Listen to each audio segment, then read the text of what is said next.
तो नमस्कार प्यार के किसान भाइयों, स्वागत है आपका आपके अपने चैनल पर। इस वीडियो में आपको बताने वाले हैं लैंड सीडिंग के बारे में।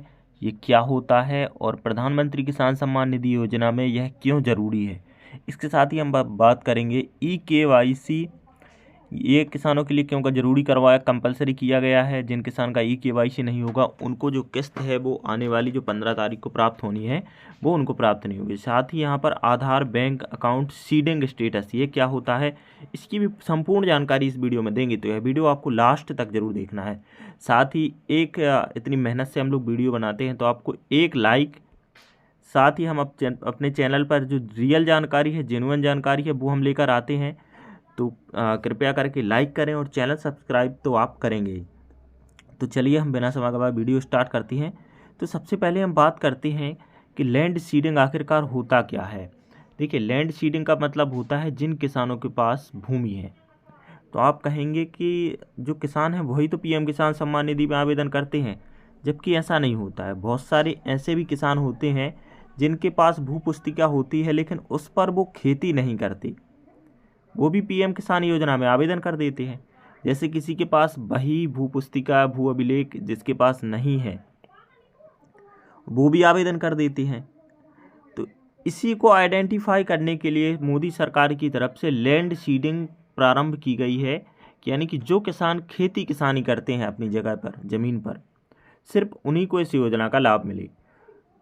तो ये हो गया। उसके बाद क्या हुआ था, कुछ लोगों ने, जैसे मान के चलो किसी व्यक्ति का नाम है रामलाल, आप मान के चलिए रामलाल, तो रामलाल नाम के किसी गांव में 2 व्यक्ति हैं, 3 हैं या 4 हैं।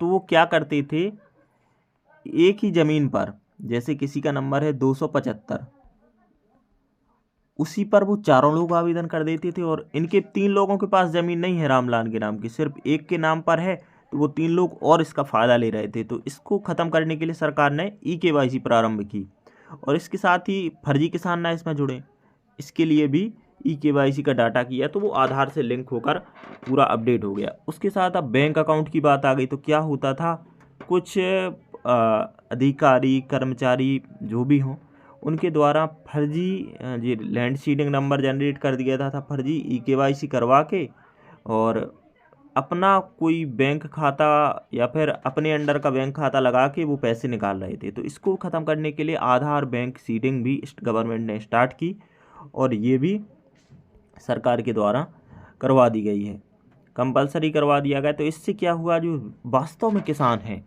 उनको इस योजना का लाभ मिल पा रहा है। लेकिन इसमें एक प्रॉब्लम और आई कि कुछ किसान ऐसे थे वो इसमें परेशान हो गए इन तीनों चीज़ों में करवाते करवाते किसी का।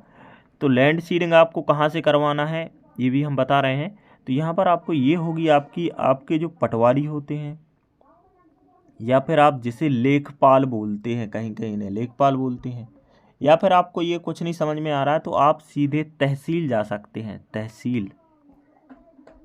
तहसील जाकर आप सीधा वहाँ पे इसके लिए आवेदन दे सकते हैं, या फिर उनको बोल सकते हैं डायरेक्ट आपकी भू पुस्तिका लेकर जाएंगे, आधार कार्ड लेकर जाएंगे, बैंक खाता लेकर जाएंगे, और ये प्रिंट आपको निकलवाना पड़ेगा। तो ये ऑनलाइन आप कहीं से भी निकलवा सकते हैं।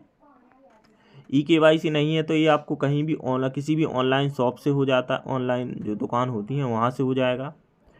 अब बात बैंक अकाउंट और आधार सीडिंग की, तो इसके लिए आपको बैंक ही जाना पड़ेगा, और वहाँ पर एक आधार सीडिंग का फॉर्म होता है, उसको आपको फिल करके इसको सबमिट कर देना है। तो आपकी जो बैंक सीडिंग है वो हो जाएगी आपके खाते से और आधार से। इसके अलावा अगर आप कोई जानकारी चाहते हैं तो कमेंट करिए, हम इस पर रियल एवं जेन्युइन जानकारी लेकर आएंगे। धन्यवाद।